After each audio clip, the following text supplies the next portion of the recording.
Unit 7 crime branch Mumbai यांना एक गोपनीय माहिती प्राप्त झाली होती की मुंबई आणि परिसरातील 4 संशयित आरोपितांनी एका व्यक्तीचा खून करून त्याला फोंडा घाटामध्ये त्याची बॉडीची विल्हेवाट लावलेली आहे।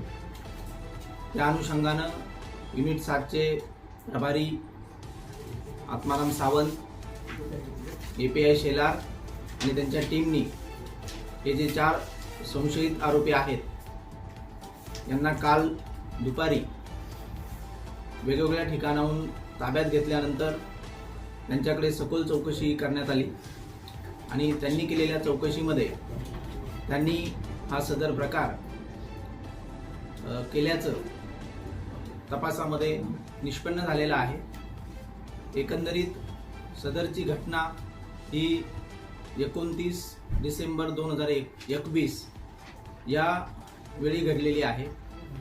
एकंदरीत जो घटनाक्रम आहे तो त्यांनी 29/12/2021 रोजी हे संशयित एकूण 6 आरोपी आणि मयत हे सर्वजण मिळून सिंधुदुर्ग येथील एका हॉटेलमध्ये एकत्र आल्यानंतर त्या ठिकाणी त्यांनी सर्व त्यांचे जेवण केल्यानंतर त्यांचा जो काही वैयक्तिक काही आर्थिक वाद होते त्या आर्थिक वादातून जो मयत आहे त्याला त्या ठिकाणी बोलवण्यात आलेलं होतं।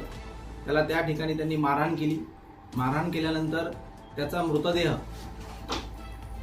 लपवण्याच्या दृष्टीनं किंवा त्याची विल्हेवाट लावण्याच्या दृष्टीनं सदर मृतदेह हा फोंडा घाट या ठिकाणी त्यांची जी काही वापरात असलेली इनोवा गाडीमध्ये घेऊन गेले आणि तो मृतदेह त्या फोंडा घाटामध्ये फेकून दिलेला आहे आणि त्यासोबतच त्याची जी 2 व्हीलर आहे ती सुद्धा ती घाटामध्ये त्यांनी फेकून दिलेली आहे। त्यासोबत त्याचं जे असणारं इतर साहित्य, मोबाईल हे सुद्धा त्या घाटामध्ये फेकून देण्यात आले। सदर घटनेची अधिक माहिती घेतली असता त्यावेळेस सदर जो मयत आहे त्याचा मृतदेह 22 दिवसानंतर कणकवली पोलिसांना त्या घाटामध्ये त्याचा मृतदेह मिळाला। त्यावरून कणकवली पोलीस स्टेशन या ठिकाणी ॲक्सिडेंटल डेथ रिपोर्ट दाखल करण्यात आलेला होता।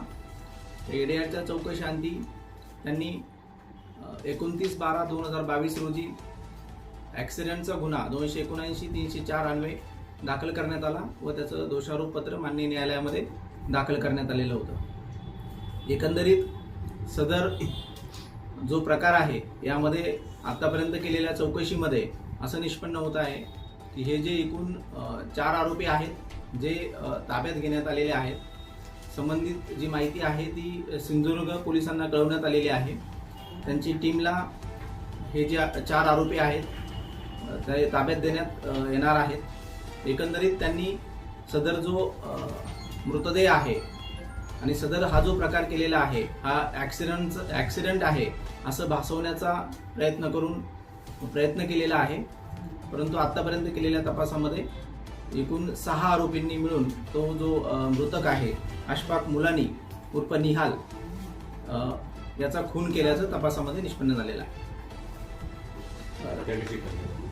त्या ठिकाणी घटनास्थळावरती ज्या हॉटेलमध्ये हा प्रकार झालेला आहे त्या ठिकाणी असणारे त्यांनी लाकडी दांडके किंवा हाताने मारहाण केलेली आहे आणि त्यावरून त्याच्या हेड इंजुरी मोठ्या प्रमाणात असल्यामुळे त्याचा मृत्यू झालेला आहे।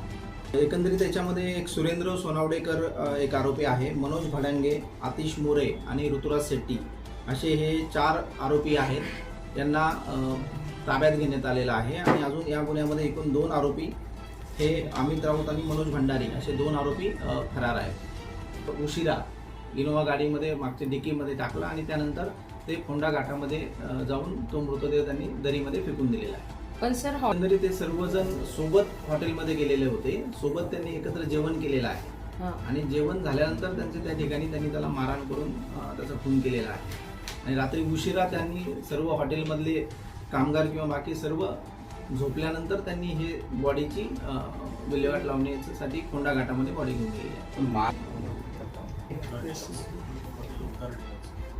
हॉटेल ओंकार डिलक्स म्हणून हॉटेल आहे।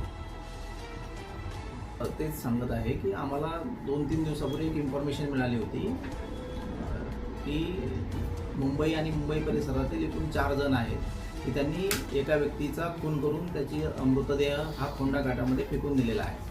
युनिट 7च्या टीमनी तपास सुरू केला, चौकशी सुरू केली आणि या चौकशीमध्ये ते चारही जे संशयित आहेत त्यांना ताब्यात घेतल्यानंतर तपासामध्ये ह्या सर्व बाबी निष्पन्न झालेल्या आहेत.